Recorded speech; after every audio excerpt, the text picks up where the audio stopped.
Thank you and good afternoon. Welcome to our show. This August 30th edition. On this Friday with us, the congressman from Congressional District 3, Raul Grijalva. He was a member of the TUSD School Board. He was a member of the Pima County Board of Supervisors, elected 2000 and what to Congress? Gosh, it goes like 2002. Seems like just yesterday. It does, and you know what yesterday was like.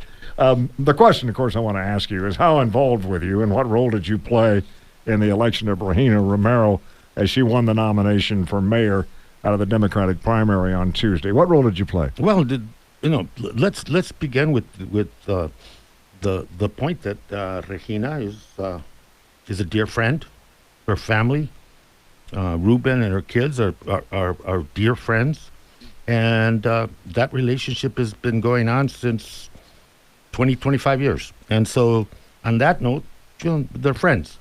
And when she was discussing with herself and her friends and her family about going into that primary for mayor, she talked to me, and I told her that whatever she needed, I would help her with, because she has done the same for me. I think that I did tell her, though, John, that I think that she needed to prepare herself, that she was going to get hit, and that it was going to get personal, and that some of the angst that she was going to get was, deflected from me. People that know that we're allies and friends, and that to prepare herself and to just ignore it and just grind it out, and that's what she did. Her campaign, Nate, Elvira, Hortensia, that I got to see on a daily basis for the last month, at working her campaign, they were really, really talented people that worked it, knew what they were doing, and I thought they put together a smart, focused, and very disciplined campaign. I think that's key. And Regina stayed on message, got it out and grinded out the attacks, ignored them, rejected fighting at the same level, and hurling back personal accusations. And I think that she did the smart thing. When the totals are done, she's going to have over 50% in this three-way primary, and I think that's pretty significant. Did you pick up the phone and call outside sources and third-party people to organize dark money for her campaign? No. Did you operate in any way, shape, or form in connection with those people? No, but I have worked with United Food and Commercial. You're very close to them. I mean, most people would suggest you'd pick up the phone and say, "Can you help?" Yeah, they could suggest that, but that didn't happen. You didn't. You weren't asked to do that. No. You didn't want to do that. No, I think once Regina earned the endorsement but of. Who did that? Who orchestrated all that? That's $1.5 million, Congressman. Yeah. Well, that's not pittance. Yeah. Yes. 2 days ago it was 500,000, but whatever. What do you think it was? I think those figures are public. That's the issue with an independent. Well, it's $1 million at least. Independent expenditure companies, they have to disclose $500 or more contributions. Okay. Dark money is undisclosed contributions, like APS trying to stack the Corporation Commission. Right. It takes 3 years to find out they put millions and millions, and so did TEP, into trying to get their people into the Corporation Commission. Dark money from the Koch brothers helped Ducey. That doesn't come out till later because they don't have to disclose. This was up front. And I really think that, to delegitimize what Regina and her team did is, I don't think that's fair. And what to and we're not talking about what Lane Santa Cruz and her volunteers and the young people that work for her.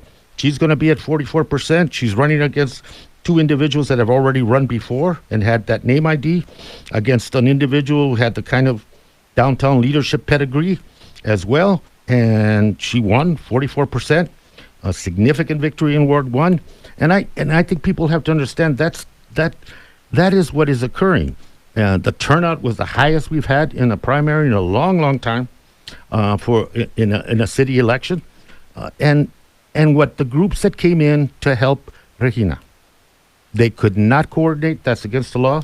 You could not co-plan and run a campaign that way. There has to be that wall of separation. That's the law. Between the candidate and those entities, yes. Between the campaign and because of who I am. Would Regina won without that money?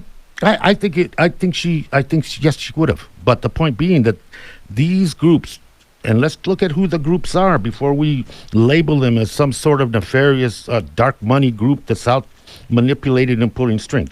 This is organized labor. United Food and Commercial Workers, also Chispa, environmental organizations working together, Planned Parenthood, Latino Advocacy Group, Lucha, and a couple of others I can't remember now.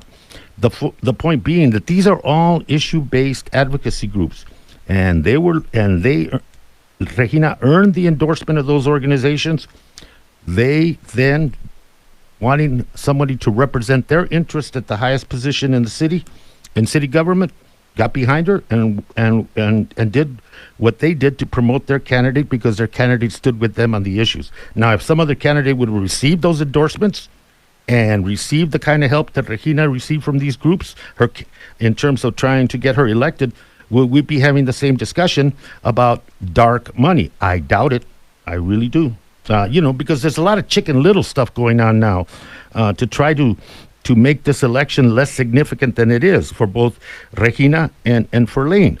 Chicken Little, the sky is falling, the city will fall apart. Thank God there's some boys on the city council that'll keep the wheels running on this.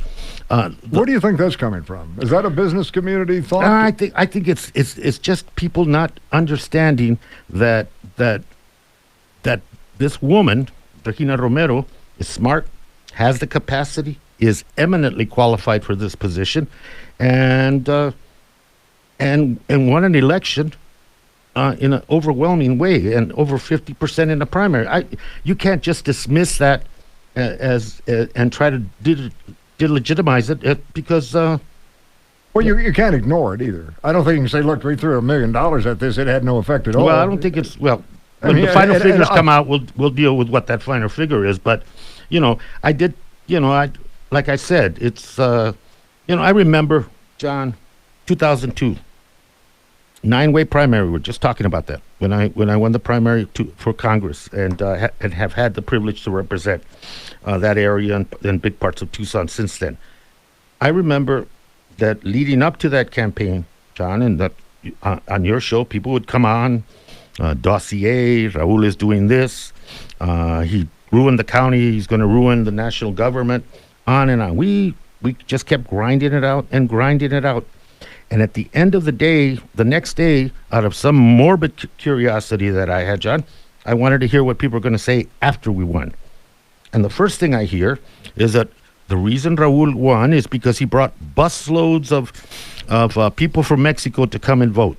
Again, and it was on your show, and I don't know who was saying it, but the fact of the matter is that, again, an effort to delegitimize something that I thought was that we had earned, and Regina earned this election, and the party is no longer neutral. The Democratic Party, they have to get behind their candidate, and they will. The leadership of the party is good, and then we go forward because we still have a general election, and one should never underestimate one's opponent at any time, and we're not walking around with the tail between our legs or egg on our face. Thanks to, I think, is a really good campaign, and to the advocate groups that said, we want to invest in this because we want somebody to speak for us. That's what happened. Simple as that, not more complicated than that. You've been involved in other campaigns. Is there a Grijalva machine that you call a political machine that you want your associates and friends and people you support elected to office, that you're more than willing to help them get there if you can? I have. Why not, right? Look, when endorsing Regina was Andres Cano, Eva Dong from the Sunnyside School Board, Adelita Grijalva, Ms. Foster from the TUSD School Board, Richard Elias from Board of Supervisors, and myself. Yeah. And what's the common thread? The common thread that there is a philosophical base on how we do our politics, a certain set of values on how we do our politics. That's it. And so I support people that I feel are not careerists. They're in this to try to make some fundamental change, to represent some interests that usually don't have a voice in this process. And of course, do you call that a machine of some sort, a political machine? No, I think there's a work ethic that other campaigns don't have. Period. As you know, as this campaign unfolded and got toward the end, there was some pretty nasty campaigning against Steve Farley, a distortion of his voting record on Medicaid expansion, his voting record on teacher salary supports. That got pretty nasty from those third-party efforts. But of course, Rahina can say, and I'm sure she would say, she had nothing to do with it. Yeah, and she didn't. Well, she could have rejected it at the time. She could have said, "I don't like that kind of politics." That would have required her knowing ahead of time what was going to happen would have already violated the law. Well, I know, but I mean, afterwards, she could have said, "I don't like this kind of politics." The fact sheets that were pointed out, about votes, those were recorded public record votes, and if there's a difference in what was said from what was voted upon, that was a mistake. But those were public record votes, and they were noted so in the literature that we received at our house, and we received as many pieces of literature for the other candidates, primarily for Farley and for Regina at our house, as Mona and I as voters, as equal numbers, and Mr. Farley did not had a good campaign. He had excellent consultants that had been involved in congressional races and other races, so that he wasn't going in there with his hands tied behind his back. He had the very formidable Tucson Police Association, Officers Association, and the Firefighters Association. They put up signs. They did everything that to help him, and I don't begrudge that. They made a choice. They endorsed him, and they went out and supported him, just like Planned Parenthood went out and supported Regina. Well, we've opened the door to very large outside money. That's for the very first time. We've seen it for the first time. Is that going to be a part of our political future from now on in local races like this? Look, Citizens United, if everybody would concede that the issue of clean elections and the ordinance that's in place in Tucson is something that people abide with, I think that would dissipate. But when one person's abiding, two others are not, I think outside groups that care about these issues, that are progressive in nature, they feel they have to weigh in order to balance out the equation, because there's no limit on the other side. Do you support Terry Goddard's effort to open up where the money comes from? Absolutely. Do you think there was a disclosure of where all the money that Rahina received outside of the county came from? It is disclosed. Everything, right? It's every dime. Yeah. The issue is with Citizens United and what happened when we made corporations a person, and they are able to second or third parties hide their money. That what's happened is that now money controls a lot, and you can see it in Congress. How decisions are made, what isn't voted upon, and what is, and especially in the Senate now. So what I'm suggesting is, there's at the very minimum, let's disclose who's behind it. Then voters are smart; they'll see who's behind it, and that'll help them make a decision as well. Voters knew that environmentalists, labor, advocacy groups, Latino and otherwise, and women's health organizations, primarily Planned Parenthood, were supporting Regina, and the majority of people identified with those issues and therefore identified with Regina. Well, a lot of people would say now Raul Grijalva controls City Hall because she's going to be asking him how she should vote and what she should do. How dependent do you think Regina Romero is going to be on you as she takes over the mayor's office, if she's fortunate enough to win in the general? I think we're going to continue to be friends. I mean, that's not going to change. But again, let's not promote any gender bias here in the issue. Are you more powerful today than you've ever been before? No, I'm. No, seriously. No, I just think the issues have caught up. I'm been consistent all these many years, and the issues have caught up. The public has caught up, and in the sense that they see that the issues I've been talking about are mainstream issues. They're not outside. They're not fringe issues. When you talk about climate change, that's not an fringe issue. When you talk about pay equity and good salaries for people, that's not a fringe issue. When you talk about public education being protected and not just giving it away to public charter schools, that's not a fringe issue. And so I think people have come to the realization with time that those are mainstream issues that people want for their families. And I really think that let's not, frankly, one of the things that has to happen with Regina, and people have to come to that understanding, that she's going to be the first woman, the first Latina as mayor. And because she's a woman, doesn't make her less capable, less strong, less certain, and she doesn't need me to hold her hand. She doesn't need anybody to hold her hand. She knows what she's doing. And I think I said in an interview before that those that underestimate her capacity to do this job are underestimated at their own risk. I've talked to some business people today and yesterday that have their hair on fire, worried about her connection with the business community and her ability to cooperate with them. Should they have any concerns at all? I don't think so. I think the quality of life in this city that I love, that I'm from, and you are, that's priority number one to her. And the business community, in order to continue to do well, to prosper, to get through the hard times that might come ahead, I think they're going to find in Regina a partner that can work with them. And also, when you disagree, you disagree. I mean, in order for people to be pro-business doesn't mean you're pro-chamber and do everything that they tell you to do. In order to be pro-business doesn't mean that you have to be kowtow to one section of business in order to be legitimate. People shouldn't, just like we don't want a car dealer to run this city and be the voice for business. Business is diverse like this city. Business is all over. The vast majority of it is with 20 or less employees in this town. I think those businesses, those enterprises that hire people, over 55% of the people in Tucson work for small businesses. They're going to find an ally and a friend in Regina, and I think people are going to come to that realization. Do you support the sanctuary status for the city of Tucson? I think that's changed. What do you mean? I think that election is going to be very interesting because I think it's gone beyond the idea of sanctuary, and I'll tell you why. And I think at the end of the day, I'm probably going to vote for it. Yes, in answer to your question.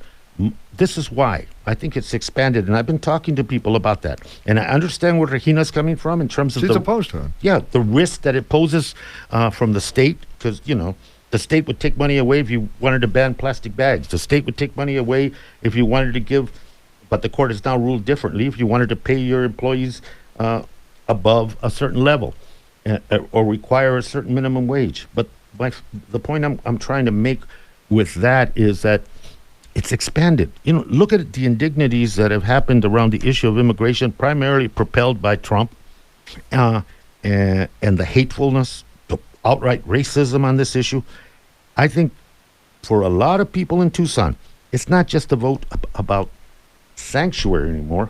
It's a vote to say, no, I don't like the tone and the tenor and the ugliness of what's happening to immigration. I think that issue has gotten bigger than just the issue of sanctuary. So that would be a statement from this community as well as a policy. Yeah, the court does what it's going to do because it's going to get challenged. The city will get challenged immediately on it by the state. But the fact remains that I think you're going to see people voting for it, not so much on what the initiative says, as to what they're making a statement of opposition to what they hear and what they sense out there. What about the $15 minimum wage? Do you support that? Yeah, I always have. But Regina doesn't, yeah, she said. Yeah, that's my point. Okay. You're not going to call her up and say, switch on sanctuary, switch on the $15. You're not going to have that kind of influence. Or you don't want that kind of influence, or do you? No, I don't want that kind of influence. And I she just made her position clear on that. The pragmatism of how you raise salaries here, I believe that we can go to 15. The state voters have already indicated 12, and that's coming up next year.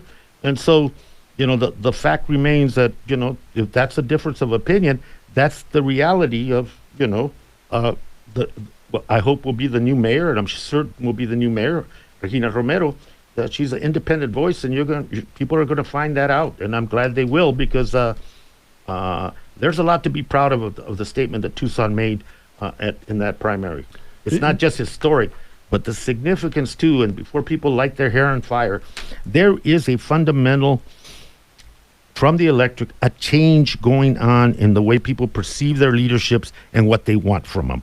And I think Regina and certainly Lane are two good examples of a trend that is the future, not the past. All right, you had nothing to do with the outside money. You made no calls. Do you know who did? Who coordinated that? No. They didn't ask you. You weren't aware of it. You know, one has to assume that environmentalists are sitting around waiting for somebody to call, that labor is sitting around waiting for somebody to call, that Planned Parenthood and women's health that is under assault at the state level and at the national level, they're waiting for somebody to call. That United Food and Commercial Workers that want better working conditions for working people in that, they're waiting for somebody to call. These are independent, smart advocacy organization with a long history. They don't need me to call them about what's important. They don't need Regina to call them what's important. They know what's important. They felt that they needed an advocate, and they got behind her. Yeah, I think they would have had an advocate, too, in Steve Farley, but that's just my opinion. Let me ask you to take the last 3 or 4 minutes of this interview and talk about what you expect when you get back to Congress. There's no question the border is literally, I think, at a breaking point. The numbers and the people that are under such stress and conditions that we've never even heard of, they're inhumane, and they're racist from the very beginning, and they have to change. I don't see that happening, Congressman. I don't see immigration reform. I see nothing at the border but maybe some more money taken from FEMA in the middle of this storm and put to the border to build a fence. As the hurricane's about to hit Florida. Yeah, well, figure that one out for me, please. No, I absolutely, yes. You know, I hate to.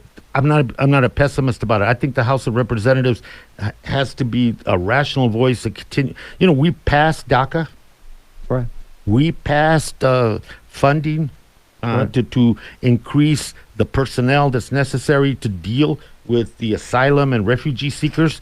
We have passed legislation to make DHS more accountable and transparent, but it dies in the Senate. My point being that until this election is over and there is a decision about about who the next president of the United States is going to be, that this issue of immigration, this issue of the border, is going to continue to be divisive, and it is important for Trump to keep it that way because, quite frankly, that's all he's got left in terms of an issue, and he wants to make this a culture war, and he wants to make it around immigration. Well, I don't have to tell you that these U.S.-Mexico asylum programs that widen to reject all migrants, you've got literally thousands of people stacked up on the other side of the border. These are people. Yeah, these are not just numbers, they're people. And then the 59 detention centers in this country now have a serious outbreak of mumps, and it's been going on. People are being hospitalized, and though that's just the tip of a small iceberg about what the conditions in those private, for-profit detention centers that are making a tune of almost $4 billion a year from the federal government to provide this detention. And they have in their contract that DHS must keep at least 40,000 beds occupied as part of their contract. So, it's a self-fulfilling prophecy that the more you have in detention, the more money these private firms are going to make. And this administration is not rigorous about standards. They're not rigorous about maintaining them. And the indignities and the cruelty that we've seen, unfortunately, for this president to get reelected, he's got to make that the issue. And the rest of us, and those of us who live in the borderlands and are part of this community, are going to continue to be at the brunt of that. Congressman, thanks for being with us. No problem, John. Thanks a lot. It's really great to have you here. Thank you so much. Congressman Raul, Grijalva, Congressional District Number 3. We'll be back with more from Steve Kosaczek, Ward 6 Councilman, after these messages.